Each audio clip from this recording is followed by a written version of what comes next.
नमस्कार दोस्तों, जगुका GK hub में आपका बहुत बहुत स्वागत और बहुत बहुत आपको शुभकामनाएं। आज हम रोजाना की कड़ी में राजव्यवस्था का टॉपिक पढ़ रहे हैं, पॉलिटिकल साइंस का, पॉलिटिकल सिस्टम का। आज की जो 22 जुलाई है, 22 जुलाई का वॉल्यूम हमारा 11 चल रहा है। वॉल्यूम कौन सा है? 11। और वॉल्यूम 11 का जो विषय है वो संसदीय पदाधिकारी है। संसदीय पदाधिकारी का भी पार्ट सी चल रहा है। कौन सा? Part C. संसद और संसदीय पदाधिकारी का कौन सा चल रहा है? Part C. अब यहाँ पर हमने पिछली क्लास में, जो पिछली क्लास में 21 जुलाई का जो करंट था, 21 जुलाई की जो राजव्यवस्था है, उसमें हमने राज्यसभा का सभापति बता दिया था। सभापति मीन्स उपराष्ट्रपति के बारे में पूरा बता दिया था। तो यहाँ पर हमने लिया है राज्यसभा का उपसभापति, आज का टॉपिक। नंबर 2 लोकसभा का अध्यक्ष और लोकसभा का उपाध्यक्ष, ठीक है। और लोकसभा अध्यक्ष और उपाध्यक्ष के साथ मैं विधानसभा अध्यक्ष और उपाध्यक्ष भी जोड़ रहा हूँ, क्योंकि आपको कुछ भी नहीं, थोड़ा सा समझना है। जो बात हम लोकसभा अध्यक्ष के लिए कहेंगे वो की बहुत बात एज इट इज आपकी विधानसभा के उपाध्यक्ष के लिए आएगी। यानी कोई अंतर नहीं। अध्यक्ष और उपाध्यक्ष के बारे में जो बात है, अध्यक्ष और उपाध्यक्ष की यानी लोकसभा की जो बात है, वो ही बात सेम विधानसभा की है। इसलिए इसमें थोड़ा सा आपका टाइम भी बचता है और आपको ज़्यादा मिलता है। मैंने क्या बोला? उधर लोकसभा अध्यक्ष बोला तो सेम डिट्टो उधर विधानसभा अध्यक्ष। वो लोकसभा की कार्रवाई करता तो वो विधानसभा की, बस इतना ही फर्क है। जहाँ पे लोकसभा नाम है वहाँ पे विधानसभा आ जाएगा, तो इसलिए मैंने साथ में लिया है। अब आप आइए, हमने इससे पहले, अब देखो कौन कौन पदाधिकारी थे उनके बारे में हम बात करेंगे। पहले आप स्क्रीनशॉट ले लीजिए 1 मिनट के लिए और फिर अपन बात करते हैं।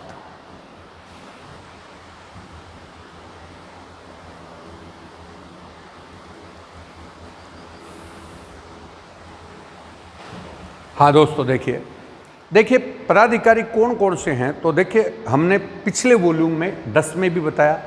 पहला पदाधिकारी सदन, लोकसभा में सदन का नेता, लोकसभा में सदन, राज्यसभा में सदन का नेता, लोकसभा में विपक्ष का नेता, राज्यसभा में विपक्ष का नेता, लोकसभा का महासचिव, राज्यसभा का महासचिव, और फिर राज्यसभा का सभापति, कौन? उपराष्ट्रपति। और बाकी के हम इसमें बता रहे हैं। तो ये कुछ वॉल्यूम 10 में आ गए और कुछ वॉल्यूम किस में? 11 में। अब आइए, अब हम राज्यसभा के उपसभापति के बारे में बात कर रहे हैं। उपसभापति के बारे में बात कर रहे हैं, पहला प्रश्न। अब आप एक बात और सुन लीजिए। हमने एक बात बताई थी पिछली क्लास में कि 89 से लेकर के 89 से लेकर के 98 तक, 89 से कितने तक? 98 तक राज्यसभा के पदाधिकारियों के बारे में बातचीत हमने आर्टिकल वाइज पिछली क्लास में बताई थी। आर्टिकल वाइज पिछली क्लास में बताई, और एक बार फिर आर्टिकल को मैं दोहरा देता हूं, 2 मिनट के लिए बात करें। देखिए, संसदीय प्रक्रिया टोटल भारतीय संविधान के अनुच्छेद 79 से लेकर के 123 तक है। 79 से लेकर के 123। 79 में हमने संसद का स्वरूप पढ़ा, 80 में हमने राज्यसभा, 81 में हमारी लोकसभा, 82 में परिसीमन, 83 में संसद के सदस्यों की योग्यताएं, कार्यकाल, और 84 में उनकी योग्यताएं, 85 में आपका संसद का अधिवेशन राष्ट्रपति के द्वारा आहूत होता है, 17वां होता है और लोकसभा भंग होती है। 86 में राष्ट्रपति का अभिभाषण, 87 में राष्ट्रपति का विशेष अभिभाषण, और 88 में आपका महान्यायवादी संसदीय कार्रवाई में भाग लेता है लेकिन मतदान नहीं करता। और फिर हमने बताया पिछली क्लास में 89 से लेकर के 98 तक लोकसभा, राज्यसभा के पदाधिकारियों का वर्णन है, जिसमें लोकसभा अध्यक्ष, राज्यसभा सभापति, उपसभापति, लोकसभा अध्यक्ष, उपाध्यक्ष और लोकसभा महासचिव और राज्यसभा का महासचिव के बारे में प्रावधान दिया गया है। तो ये बारे में हमारी बात हुई। अब इसका प्रैक्टिकल एस्पेक्ट हम बता रहे हैं। राज्यसभा का सभापति, राज्यसभा का सभापति। तो राज्यसभा के सभापति के बारे में हमने बात बताई। देखिए, राज्यसभा का जो उपसभापति है, सभापति तो उपराष्ट्रपति हो गया, उसका अलग हो गया मामला। उपसभापति तो उपसभापति राज्यसभा के सदस्यों में से ही बहुमत के आधार पर चुना जाएगा। यानी राज्यसभा के सदस्य बहुमत के आधार पर इनको चुनेंगे। यानी कुल सदस्यों का आधे से अधिक होगा तो वो राज्यसभा का सभापति चुना जाएगा बहुमत के आधार पर। बाद में इसका कार्यकाल स्वाभाविक से 6 वर्ष है। वहां पर मैंने बताया था कि सभापति उपराष्ट्रपति है, अतः उसका कार्यकाल तो 5 वर्ष है, लेकिन उपसभापति राज्यसभा का सदस्य है, इसलिए इसका कार्यकाल 6 वर्ष है। त्यागपत्र वो सभापति को देगा। किसको देगा? सभापति को देगा। स्वाभाविक बात है भाई, ये त्यागपत्र किसको देगा? सभापति। और सभापति अपना त्यागपत्र, क्योंकि सभापति कौन है? उपराष्ट्रपति है, तो वो राष्ट्रपति को देता है। अब आइए राज्यसभा के बहुमत के आधार पर बात पिछली में आइए, इसको हटाने की प्रक्रिया चलती है, तब भी राज्यसभा में बहुमत के आधार पर ही हटाया जाता है। लेकिन आपको याद होगा पिछली क्लास की बात कि जब इसको हटाया जाता है तब वो सदन में पीठासीन नहीं हो सकता, मतलब सदन की अध्यक्षता नहीं कर सकता, और नहीं वो सदन में निर्णायक मत दे सकता है, वो एक साधारण मत ही दे सकता है, कास्टिंग वोट नहीं कर सकता, और वो पीठासीन नहीं हो सकता, अध्यक्षता नहीं कर सकता, जब उसको हटाने की प्रक्रिया चलती है। अच्छा, अब आया इनका काम क्या है? तो सभापति रहेगा, तब तो राज्यसभा का सभापति राज्यसभा की कार्रवाई का संचालन करेगा, लेकिन जब वो सभापति नहीं है तो उसके अनुपस्थिति में काम कौन करेगा? उपसभापति। अब देखिए, हमारे पहले उपसभापति कौन थे? एस.वी. कृष्णमूर्ति राव। एस.वी. कृष्णमूर्ति राव, ये प्रैक्टिकल बातें हैं। एस.वी. कृष्णमूर्ति राव। और पहली महिला कौन है? तो नजमा हेपतुल्ला। नजमा हेपतुल्ला। और वर्तमान हमारे कौन है? तो हरिवंश नारायण सिंह। हरिवंश नारायण सिंह। तो हमारे राज्यसभा के उपसभापतियों के बारे में बात करें, नंबर 1 पहले कौन थे? एस.वी. कृष्णमूर्ति राव। महिला कौन थी? तो नजमा हेपतुल्ला। और वर्तमान कौन है? तो हरिवंश नारायण सिंह। ये टोटल आपकी बात राज्यसभा के उपसभापति के बारे में है। तो फिर बोल देता हूँ, राज्यसभा का सभापति पदेन उपराष्ट्रपति होता है, उपसभापति उनकी अनुपस्थिति में काम करता है, एक होता है राज्यसभा का महासचिव जिसकी नियुक्ति सभापति करता है। ये सारे के सारे राज्यसभा के पदाधिकारियों के बारे में बात आ गई। आर्टिकल वाइज पिछले में बताया, इसका प्रैक्टिकल रूप बता रहे हैं। आगे देखिए, अब आइए, अब है लोकसभा का अध्यक्ष है, एक कौन सा है? उपाध्यक्ष है। अध्यक्ष और कौन सा हो गया? उपाध्यक्ष। अध्यक्ष उपाध्यक्ष को मैं इसलिए जोड़ रहा हूँ कि अध्यक्ष नहीं होगा तो उपाध्यक्ष होगा, बात वही है।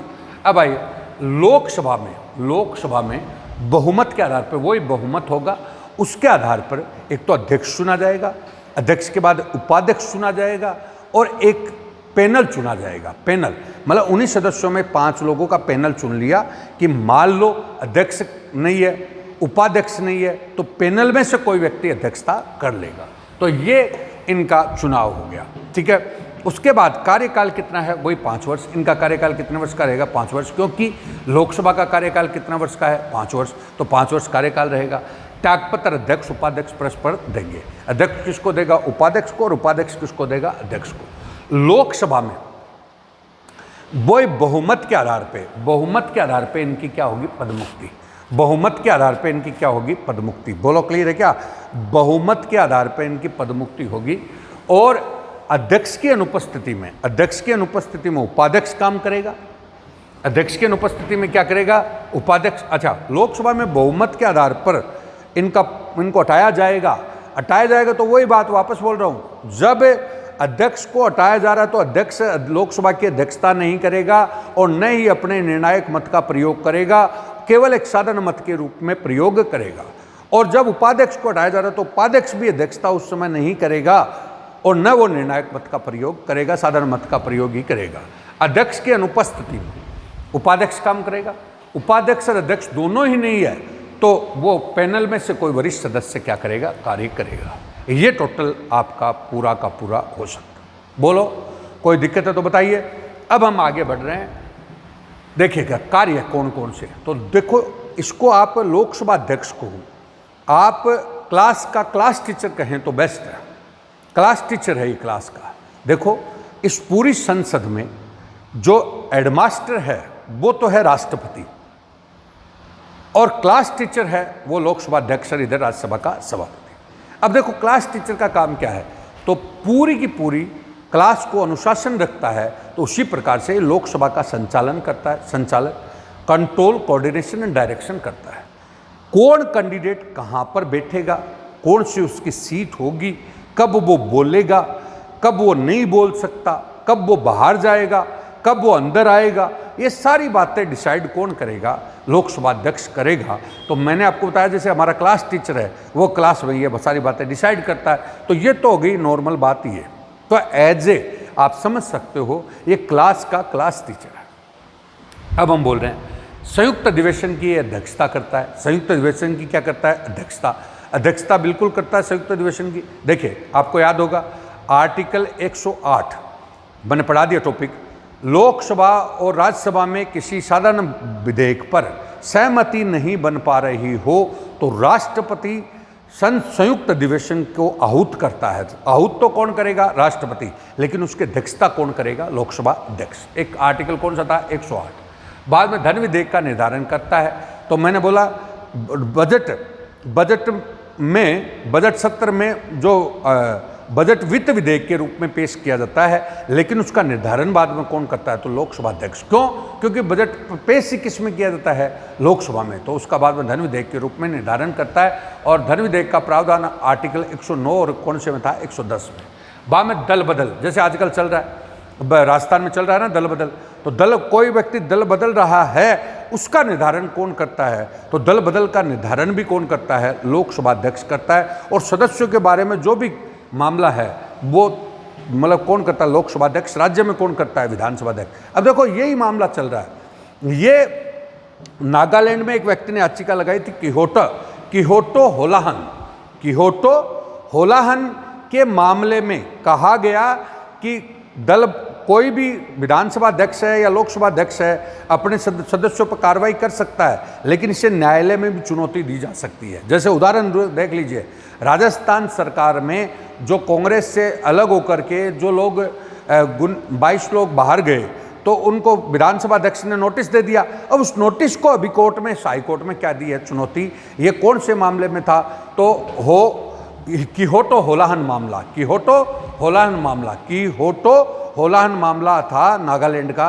तो पूछ सकता है, आजकल चर्चा हमें है इसलिए बता सकते हैं। तो दल बदल का निर्धारण करता है वो। संसदीय समितियों का गठन करता है। संसद में अनेक स्थायी और अस्थायी समितियां होती हैं, उनका गठन करता है। और लोकसभा के महासचिव की क्या करता है? नियुक्ति, वो बताई दी आपको।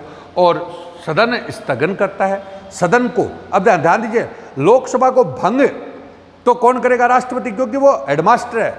लेकिन लोग सदन की कार्रवाई को स्थगन कर सकता है कि भाई 1 घंटे के लिए स्थगित, 2 घंटे के लिए स्थगित। जैसे कोई क्लास टीचर कहता है कि मैं क्लास नहीं लूंगा, 1 घंटे के लिए स्थगित। लेकिन क्लास पूरी तरह से खत्म कर सकता है, वो कौन कर सकता है? प्रिंसिपल करेगा। प्रिंसिपल कौन है यहाँ पे? राष्ट्रपति।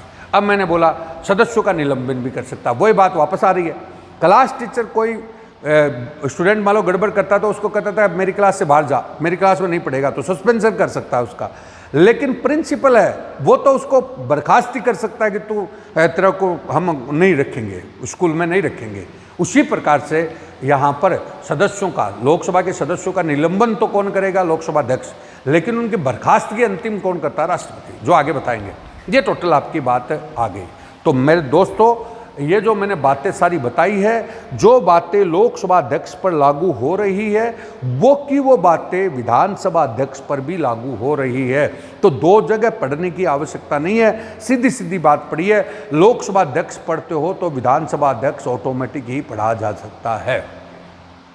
ये अब आइए, अब हमारे लोकसभा अध्यक्ष कौन कौन से रहे, ये तो कार्य हो गए। अब पहला लोकसभा अध्यक्ष हमारे थे जीवी मावलंकर। तो जीवी मावलंकर हमारे पहले लोकसभा अध्यक्ष रहे। बाद में हम बोलते हैं कि सर्वाधिक कार्यकाल किसका रहा? तो बलराम जाखड़ का रहा।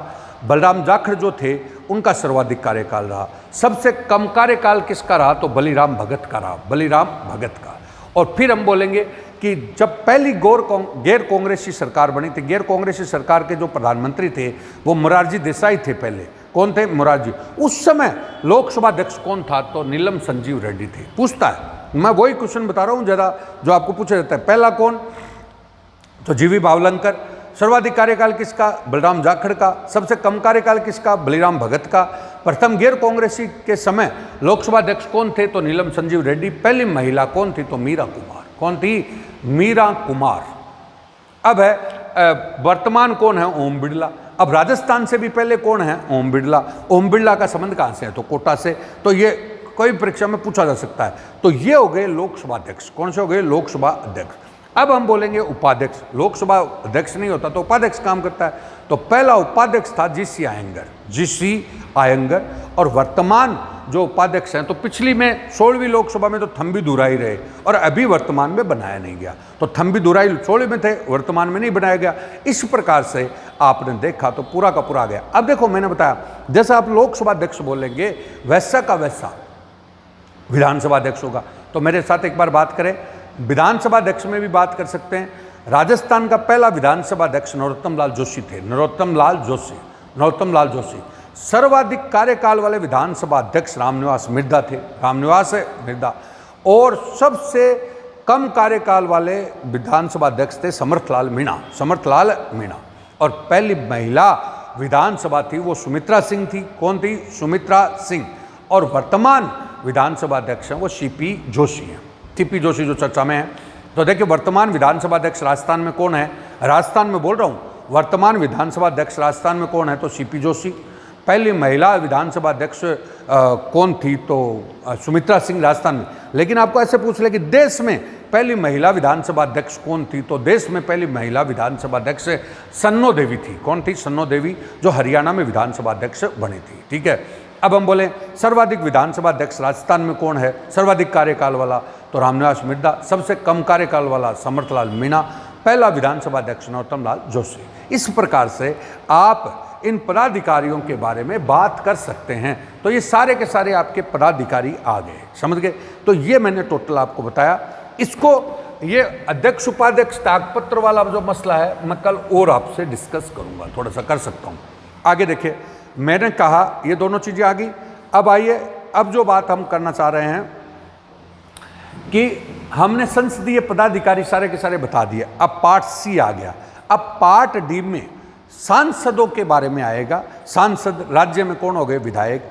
भाई सांसद कैसे शपथ लेते हैं, कैसे कार्रवाई में भाग लेते हैं, कैसे इनको पदमुक्त किया जाता है, कैसे निलंबित किया जाता है, क्या इनको विशेषाधिकार होते हैं, ये सारी की सारी बात इसमें आ जाएगी। तो अगली जो हमारी कड़ी है जो 23 जुलाई की होगी, वॉल्यूम कौन सा होगा? 12। वॉल्यूम कौन सा होगा? 12। उसमें संसद सदस्य एवं उनकी कार्रवाई, संसद सदस्य एवं उनकी कार्रवाई, इसके बारे में हम बात करेंगे। वॉल्यूम कौन सा होगा? 12। वॉल्यूम 12। तो नमस्कार दोस्तों, आप डे रूटीन में जुड़े रहें, कंटिन्यू देखें, शेयर करें, सब्सक्राइब करें, आगे बढ़ाएं। मैंने कहा जो भी अच्छा बुरा लगे उसको लिख के भेजें, जिससे हमें पता चले कि अच्छा लगते तो हम मोटिवेट होते हैं, जो नेगेटिव होता है तो उससे हम सुधार करते हैं। तो ये सब चीज़ें आपसे उम्मीद की जा रही है।